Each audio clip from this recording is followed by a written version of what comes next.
Terciploser saya film di sini. Di video ini saya akan bahas inilah asal muasal buah iblis atau Devilnomi. Nah, mari tanpa basa-basi lagi, kita langsung saja. Wadaw.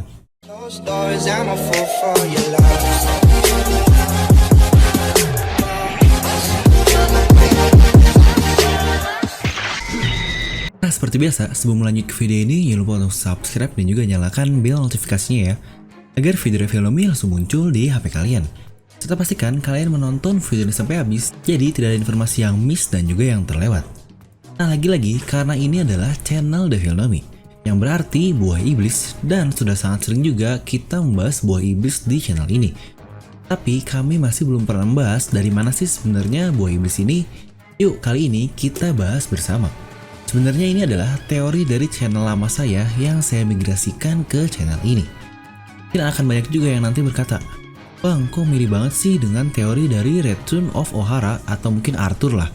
Dia bilangnya buah iblis itu gini gitu." Nah, mari kita bahas dulu dan bisa disambungkan dengan teori itu. Jadi, dari mana sih buah iblis ini berasal? Apakah buah iblis ini alami atau itu adalah buatan seseorang? Untuk ukuran benda seperti buah iblis yang bahkan sangat kompleks sekali, dan bahkan ilmuwan pun susah untuk membuat artifisial atau tiruannya. Jadi masih ada yang bilang bahwa buah iblis ini sendiri buatan. Lalu selama ini kita masih belum tahu nih dari mana asal mula buah iblis ini. Apakah buah iblis ini dari sebuah pohon? Karena mungkin ada alasan disebut sebagai buah kan. Buah ini selalu datang dari pohon. Kecuali buah yang satu itu, anjay. Dimana informasi selanjutnya yaitu buah iblis atau roh dari buah tersebut jika mati akan muncul kembali ke buah terdekat. Walaupun mekanisme ini belum sepenuhnya jelas sih karena baru terjadi satu kali. Dan bisa saja itu unik untuk kasus tertentu saja. Kita pernah melihatnya di Panghazard oleh Caesar Clown. Walaupun begitu, tetap tidak ada indikasi mengenai dari mana asal muasal buah iblis ini yang sebenarnya. Biasanya kalian mengartikan sesuatu yang kurang informasi atau seperti ditutup-tutupi ini pasti akan ada hubungannya dengan Void Century. Nah loh, kenapa? Karena Void Century adalah zaman yang dianggap sangat tabu oleh pemerintahan dunia. Tepatnya untuk diteliti bagi siapapun. World Government atau pemerintahan dunia terlihat menyembunyikan banyak hal yang terjadi pada saat itu. Mungkin contohnya yang paling jelas adalah Ancient Kingdom dan Ancient Weapon. Dan yang terbaru juga, keberadaan dari Rocks saja dibuat hilang oleh pemerintahan dunia. Sebenarnya Rocks ini berada pada zaman ini, lebih tepatnya bukan di Void Century, tapi karena selalu berhubungan dengan hal-hal tabu yang ada di Void Century, akhirnya keberadaannya dihilangkan. Kurangnya informasi tersebut akan Void Century juga bisa dikaitkan dengan kurangnya informasi kita untuk asal-muasal dari mekanisme kerja Devil Fruit atau mungkin buah iblis. Karena sama seperti yang saya bilang, buah iblis sendiri masih sangat misterius. Seperti segala hal dari Void Century yang sudah saya bahas sebelumnya. Mungkin ada banyak sekali teori tentang asal-muasal buah iblis tersebut, tapi mungkin satu yang paling terkenal adalah dari pohon. Nah, kemudian akan muncul ke pertanyaan selanjutnya. Dari manakah asal-muasal pohon tersebut? Apakah murni sebuah pohon biasa ataukah ada mutasi di dalam pohon tersebut? Nah, menurut saya, jika buah iblis itu berasal dari mutasi, pasti akan memiliki kelemahan karena mutasi seperti apa yang bisa membuat buah iblis dapat beraneka ragam hingga seperti itu. Lalu, jika mutasi tersebut merupakan asal dari buah iblis, kenapa saat ini sudah tidak ada lagi buah iblis yang tercipta secara alami selain buah iblis yang sudah ada saja? Itu menandakan bahwa buah iblis entah berasal dari mutasi atau apapun, itu diciptakan dari zaman Void Century. Oleh karena itu, sudah tidak ada lagi dua iblis yang tercipta selain buatan Caesar atau mungkin Vegapunk lah. Dan seperti halnya Poneglyph lalu Ancient Weapon, dimana kesemua itu berasal dari Void Century dan tidak dibuat lagi pada saat ini. Karena itu peninggalan dari zaman Void Century yang masih digunakan hingga saat ini. Karena ingat, setiap yang mendapatkan buah iblis, mereka dapat dari curian lah atau apapun lah. Jadi mereka tidak mendapatkan buah iblis tersebut dari saya baru metik dari pohon buah iblis. Tetapi lebih ke saya menemukan buah iblis ini, saya mendapatkan atau saya bertransaksi untuk mendapatkan buah iblis inilah, intinya seperti itu. Lalu, ADF atau Artificial Devil Fruit yang ingin diciptakan oleh Vegapunk, hingga akhirnya dilanjutkan oleh Caesar Clown yang melanjutkannya, itu merupakan usaha dari mereka, sang ilmuwan, untuk menguak misteri dari buah iblis yang sebenarnya. Dan akhirnya mereka bisa menciptakan buah iblis itu sendiri. Meskipun hasilnya tentu saja tidak akan sama dengan originalnya. Buah iblis buatan dari Quasar Clone bisa diibaratkan seperti fotokopi tak berwarna dari buah iblis asli lah. Oleh karena itu, dia bisa membuatnya dalam jumlah yang sangat besar, meskipun harus mengorbankan kualitasnya, karena toh akhirnya buah iblis dari Quasar Clone atau Smile hanyalah sebatas doan saja, dan dia pun mempunyai resiko yang sangat parah, yaitu Smile-nya ini. Dimana hanya 1 dari 10 orang yang akan mendapatkan efek gifters, dan itu pun tidak sempurna bentuk binatangnya. Seperti perutnya yang jadi macan atau apapun lah, dimana tidak benar-benar berubah menjadi macan. Nah lalu, buatan dari Vegapunk pun sampai sejauh ini tetap saja sama, yaitu hanyalah Zoan, atau mungkin kita masih belum tahu karena kita hanya baru melihatnya 1 buah saja, yang dimakan oleh Momona Mesum.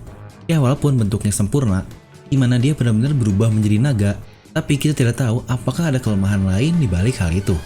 Dan Oda pun pernah berkata di sebuah SBS, Oda mengatakan, "A certain professor will explain the complex mechanism behind all of the devil fruits."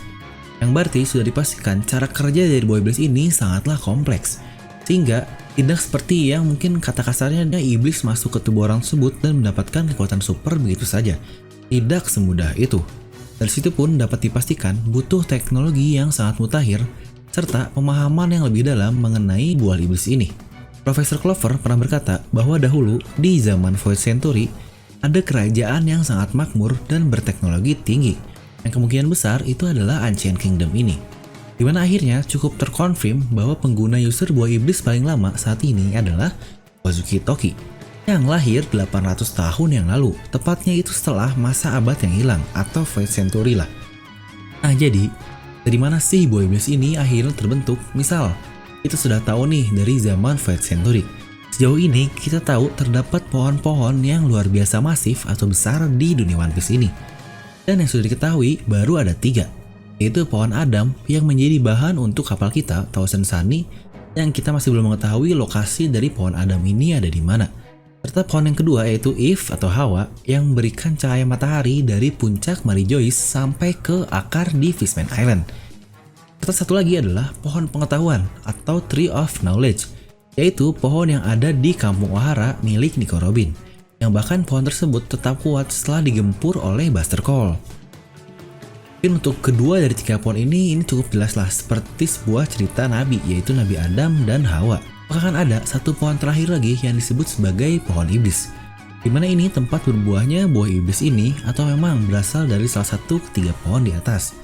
Nah untuk ini benar-benar hanyalah spekulasi ya, bahwa kemungkinan pohon iblis ini tidak memiliki daratan, di mana pohonnya tumbuh langsung dari dasar laut, dan dia memiliki batang yang sangat panjang dan besar sampai menjulang hingga ke permukaan laut, dan daun serta rantingnya ada di permukaan laut ini.